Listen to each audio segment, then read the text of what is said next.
The end of the year, it always makes me a little bit nervous because this is the time that we have the most remaining opportunity to make the most of the year. This is when I start asking myself, how can I maximize my financial strategy for 2025? In this video, I'm going to give you my financial checklist that will help you to reduce your tax liability, increase your retirement savings, and make the absolute most of what remains in 2025. Here's how to do it. Number 5 is to max out your retirement accounts. And let me tell you why, because this will help you to slash that tax bill and grow wealth at the same time. So let's start here. In 2025, the 401k contribution limit is $23,500 if you're under 50 and $31,000 if you're 50 years or older, thanks to the $7,500 catch-up contribution. Now, this helps you to reduce your taxable income by that amount. And if you are a attending physician like me, or you just want to reduce your AGI because you are a resident or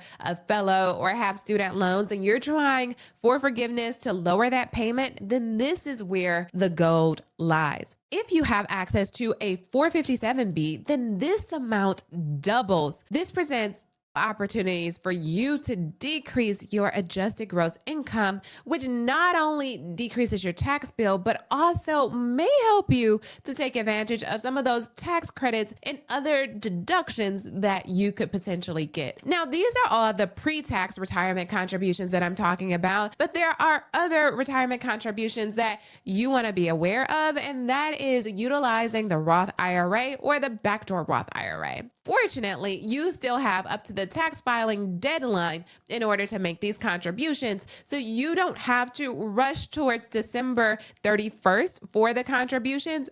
However, if you do it before the year ends, it's a little bit cleaner for your tax person. So I'm just going to tell you that you want to try to do your backdoor Roth IRA or your Roth IRA before the end of the year, just because it's a little bit easier for the tax person. Okay, here's how you do it. If you're like, I've been contributing, but I don't know how much I've been contributing, where do I look? You can look 2 places. First, log into your payroll system or your HR portal and check your contributions there. Another way to do it is to look at your pay stubs. And remember, this contribution that you make that is tax deductible is from all of your employers. So if you're contributing a little bit at this employer and a little bit at that employer to get those employer matches, you want to add up all of those numbers to make sure you're staying within the limits. Now, you can't over contribute without being penalized, but you just won't get the tax deduction. My recommendation would be to contribute up to the $23,500 for all of us who are under the age of 50 and try to max out that $31,000 if you are over the age of 50. Look at your pay stubs or where they're investing your contributions to understand how much more you must contribute in order to max those accounts out. And remember, even small increases in Q4 can push you closer to that limit and give you a bigger tax break. And don't forget about your employer match. Hopefully you've been contributing and have already contributed up to the employer match. But if not, then that's free money. So you want to make sure you have a conversation with your HR person to not miss getting free money. Step 4 is to use your FSA funds. Now, this one hurts if you miss it because it's literally like throwing money in the trash, and none of us would do that. Flexible spending accounts are often use it or lose it. In 2025, the maximum you could contribute is $3,300. Some employers may allow you to roll over a portion of that money or give you a 2.5-month grace period, but many don't. So how do you use it? Pull up your FSA balance online, see how much you have, and schedule that dental cleaning. You got some dental work?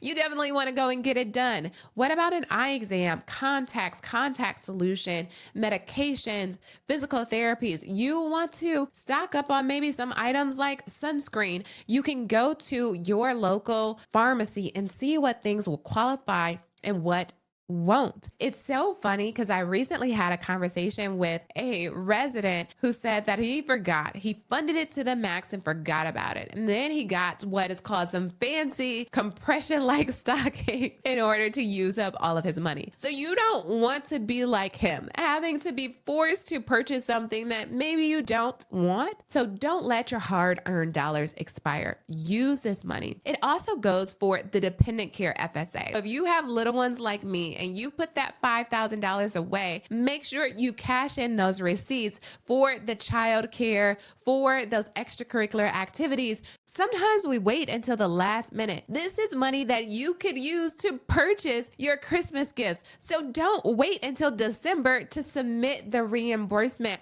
paperwork. You want to get this submitted soon, one, so you don't forget, and two, for you to have extra money to spend during the holiday season. And step 3 is to review your investments and your tax strategy. This is the exact play that wealthy investors run every single quarter for. They start by reviewing their portfolio. Is it diversified across US stocks, international stocks, bonds, and maybe real estate? If one area has grown too big, then you want to rebalance it to not carry too much risk. Then there's tax loss harvesting. And if you have any investments in a taxable account that lost money this year, you can sell them. You can lock in those losses and use that to offset capital gains or even up to $3,000 of ordinary income tax. So this is really critical. And one of the things that I locked in when my husband's cryptocurrency went, I use this money to offset some of our other taxable income. This is a strategy that you could use. And what you want to remember is that there is a wash sale rule.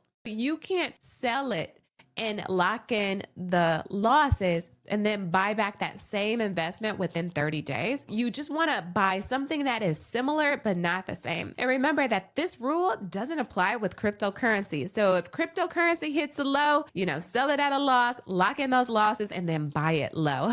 So these are strategies that I like to consider throughout the year, but definitely during this quarter 4. And don't forget the big picture, that historically the stock market returns about 7 to 10% per year. And that is why the wealthy prioritize investing consistently, because their money works while they sleep. Another thing you want to do is you want to do a check-in with your tax accountant to make sure you can start to gather all of the documents that are required for them to give you a tax estimate. You want to have a conversation with them about what are some of the opportunities that maybe you're not taking advantage of. And I'm going to create another video sharing with you all of the tax advantages that you can use. So if you have 1099 income, I'm talking to you. You are a business owner, and there are ways that you can leverage those business expenses to reduce your taxable income. Make sure you subscribe to this channel and hit the like button and the notification bell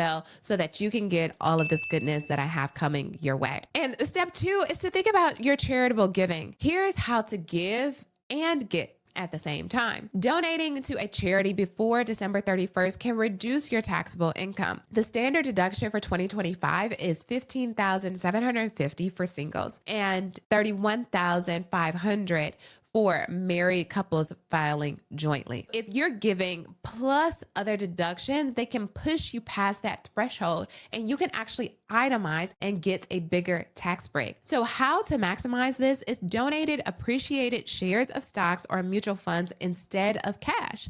You'll avoid paying capital gains taxes and you'll still get the full deduction. Or you can use a donor advised funds to bunch multiple years of donations into one, which can also increase your tax benefits. And yes, donating household items count too. So make sure you get a receipt if you donate something to the Goodwill, Salvation Army, whatever your favorite charity is. Make sure you get a receipt and then you can use that as a deduction. And step 1 is do a year-end final check up. Before you pop the champagne, do this one money reset.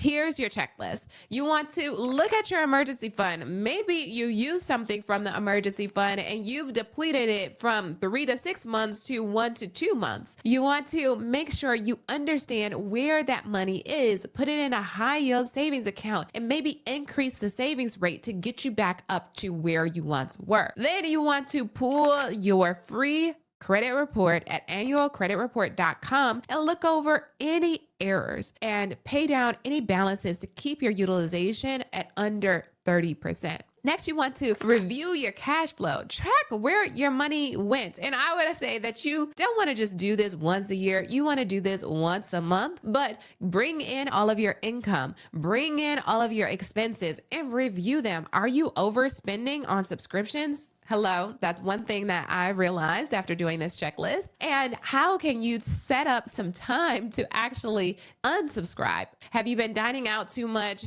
Have you been traveling too much? You want to use this time to really understand where your money is going and what are some of the opportunities that remain in 2025 for you to take advantage of. The next thing you want to do is review your insurance. Do you have enough life insurance? Perhaps you had a child in 2025 and now you want to get a life insurance policy. What about disability insurance? Did you transition from a resident to an attending and now you need to increase your disability insurance benefit? And what about your health coverage? Do you need to add someone or take someone off of your policy? You want to make sure that it still fits your needs, especially because open enrollment is during this time. So this Q4 checklist helps you get prepared not only for the end of 2025 to maximize that, but to set you up for financial success in 2026. A year-end money review is just like a physical exam for your finances. It helps you to spot those problems early so you can fix them before 2026. And remember, money isn't just about how much you make,